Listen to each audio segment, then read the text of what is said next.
उत्तराखंड में आज कांग्रेस का कैंपेन सॉन्ग लॉन्च करेंगे और प्रेस कॉन्फ्रेंस भी है, वहाँ नेताओं से मुलाकात भी होगी और उत्तराखंड में बहुत अच्छी स्थिति है कांग्रेस की जो खबर आ रही है। मैंने पहले लिख दिया था और उसके बाद गहलोत जी के भी आए थे, लगातार सब लोगों ने पता लिखा। देखिए, भारतीय जनता पार्टी राज्यों पे कंट्रोल करना चाहती है। एक तो राजभवन का दुरुपयोग कर रहे हैं भारतीय जनता पार्टी, दूसरी तरफ अब IAS अधिकारियों पे भी कंट्रोल रख रहे हैं, तो करने की कोशिश। वैसे भी डिप्रेशन में जाते ही हैं और कोई जाना चाहते तो रोकते नहीं, भारत सरकार मांगती है उसको भी देते हैं, लेकिन राज्य की सहमति होती है। अपने आवश्यकता के हिसाब से फिर कुछ दिन रोक भी लेते हैं, फिर भेज भी देते हैं।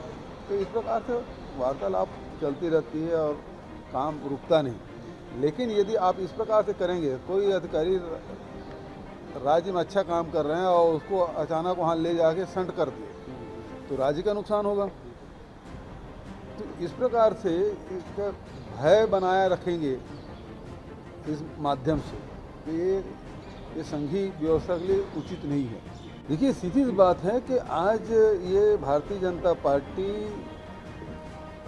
धार्मिक आधार पे बांटने का काम किया है, जिससे उसको सत्ता मिल रही है। उत्तर प्रदेश में भी देखिए वही काम कर रहे हैं, पिछले समय भी किए, उसके पहले भी किए थे और अभी भी वही कर रहे हैं। इसके अलावा इसके पास कोई और फार्मूला नहीं है। सवाल इस बात का है कि आप जिसको डर बता के आप वोट ले लिए, धर्म के आधार पे आप वोट ले लिए, जाति के आधार पे वोट ले लिए, लेकिन आपको तो सत्ता मिल गया, लेकिन वोट देने वाला उसको क्या मिला? सवाल इस बात का है।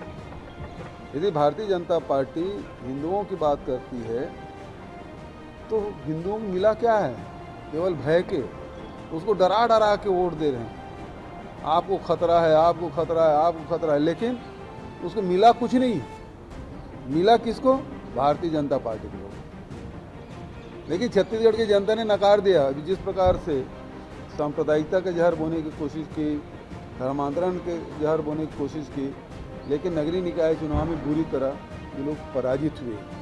देश की अब जनता इनके चालों को अब समझ गई है और धीरे धीरे समझती भी जा रही है। मैं समझता हूँ कि आज मुख्य मुद्दा महंगाई है, बेरोजगारी है, किसान हैं, नौजवान हैं, महिलाओं सुरक्षा का मामला है। ये सारी बातें हैं जो आम जनता से जुड़ी हुई है। देखिए, यही जहर बोने का काम है। आज आप एक धर्म से दूसरे धर्म की बात कर रहे हैं, कल एक जाति से दूसरे जाति करेंगे, फिर एक मोहल्ले से दूसरे मोहल्ला करेंगे, एक शहर से दूसरे। कितना बांटेंगे आप देश को अपने स्वार्थ के लिए? देश हम सबका है। ये भारतीय जनता पार्टी और संघ के लोग पहले कहते हैं कि मुसलमान को पाकिस्तान भेज दो, और उसके बाद कहते हैं कि भाई ये अखंड भारत में पाकिस्तान, अफगानिस्तान और पड़ोसी जितने देशों से मिला लो। तो भेज क्यों रहे हो? आखिर इस जहर से किसका नुकसान होगा, किसका फायदा होगा? नुकसान आम जनता को होगा। पड़ोसी आप पड़ोसी नहीं बदल सकते, दोस्त बदल सकते हैं। आप जिस मोहल्ले में रहते हैं, जिस शहर में रहते हैं, आप उसको बदल नहीं सकते आप।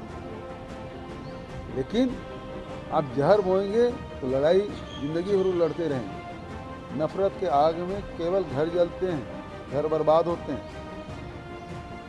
ये देश बुद्ध का है, महावीर का है, गुरु नानक देव का है, कबीर का है, तुलसी का है, सूर्य का है, गांधी का है। और इसमें प्रेम, भाईचारा ही का संदेश हजारों साल से दिया गया है। वसुधैव कुटुंबकम की बात आप करते हैं, आपके विचार बहुत व्यापक हैं, लेकिन व्यवहार आपके बहुत क्षुद्र, संकुचित है, और ये समाज के लिए, देश के लिए बेहद घातक है।